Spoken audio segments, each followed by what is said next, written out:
तनिक ठहरो। कौन हो? कहाँ जा रहे हो? आश्रम में। कहाँ से आए हो? हम मातंग ऋषि के शिष्य हैं। सच्चे या झूठे? अर्थात यदि तुम मातंग ऋषि के शिष्य हो तो इस पवित्र अग्नि की राख की सीमा को पार कर दिखाओ।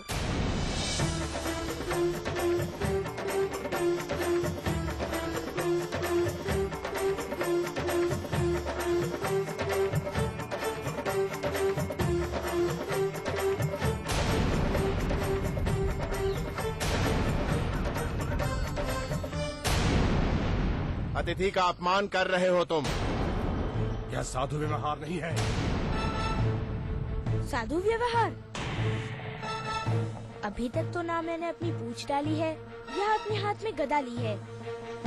मेरी साधुता की सीमा खत्म होने से पहले यहाँ से चले जाओ। हम नहीं जाएंगे, हम यहीं बैठे रहेंगे। उठाकर बाहर फेंक सकते हो तो फेंक दो। मत ललकारो उनकी शक्ति को। वो पवन पुत्र है। वो किसे कहाँ उड़ा कर ले जाए कोई नहीं जान सकता, कोई नहीं जान सकता।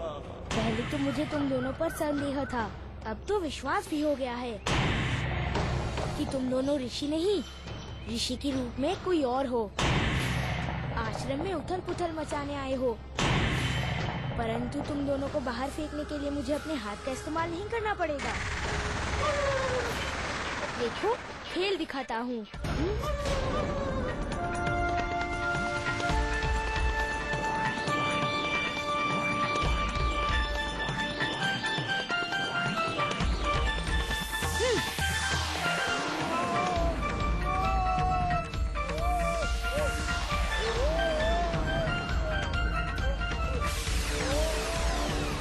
हनुमान,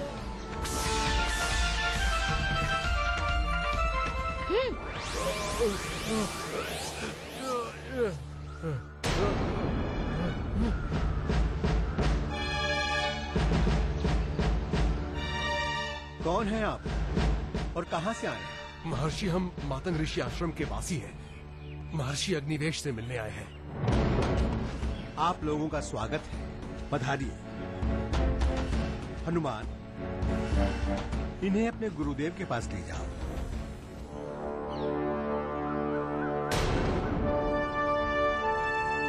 रुक क्यों गए? और तुम हो कौन?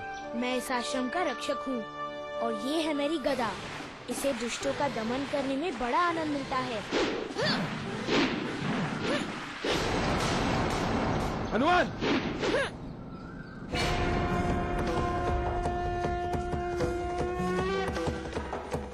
मर्यादाओं का उल्लंघन करने में तुम्हें आनंद आता है? अपने आश्रम में आए हुए अतिथियों को तुम गदा से मारोगे? किंतु गुरुदेव, ये... चुप रहो। प्रणाम महर्षि अग्निवेश। प्रणाम।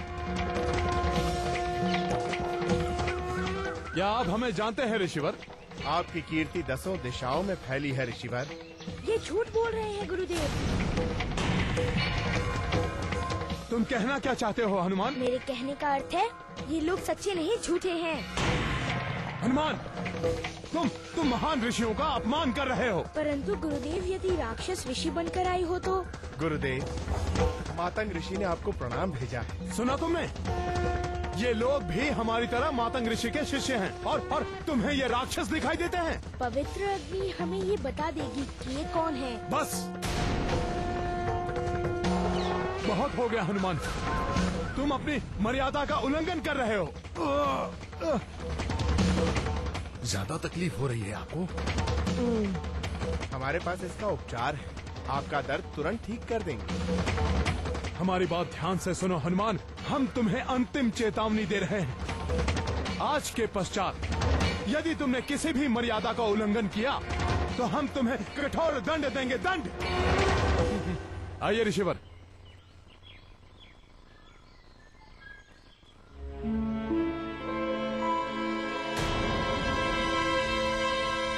पता नहीं मुझे ऐसा क्यों लग रहा है कि ये दोनों राक्षस हैं।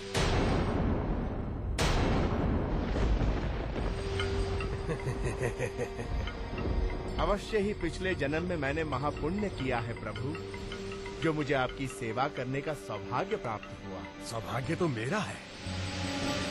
मैंने तो कभी स्वप्न में भी नहीं सोचा था कितने महान, ज्ञानी, बुद्धिमान मुनि के दर्शन होंगे।